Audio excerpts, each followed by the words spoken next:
Supreme court ਦੇ ਫੈਸਲੇ ਮਗਰੋਂ ਤਹਿਰੀਕ ਇਨਸਾਫ ਦੀਆਂ ਅਸੈਂਬਲੀ ਵਿੱਚ ਸੀਟਾਂ ਵਧਣ ਨਾਲ ਸਰਕਾਰਾਂ ਦੀ ਸਿਰਦਰਦੀ 'ਚ ਵੀ ਵਾਧਾ ਹੋ ਰਿਹਾ ਹੈ।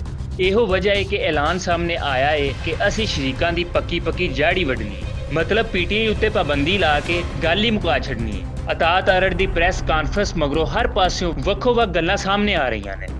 ਜਮਾਤੇ ਇਸਲਾਮੀ, ANP ਤੇ JUI ਜਿਹੀਆਂ ਸਿਆਸੀ ਤਾਕਤਾਂ ਨੇ ਇਸ ਫੈਸਲੇ ਨੂੰ ਰੱਦ ਕਰਦਿਆਂ ਜਮਹੂਰੀ ਕਦਰਾਂ ਦੀ ਨਫੀ ਆਖਿਆ ਹੈ।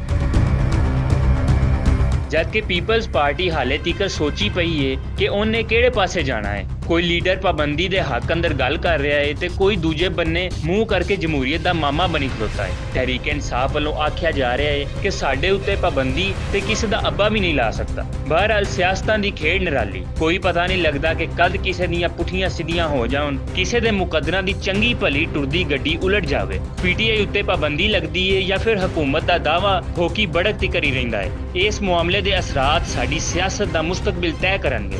ਹੁਣ ਵੇਖਣਾ ਇਹ ਹੈ ਕਿ ਕੌਣ ਜਿੱਤਦਾ ਹੈ ਤੇ ਕਿਹਦੇ ਮੁਕੱਦਰਾਂ 'ਚ ਹਾਰ ਲਖੇਂਦੀ ਹੈ।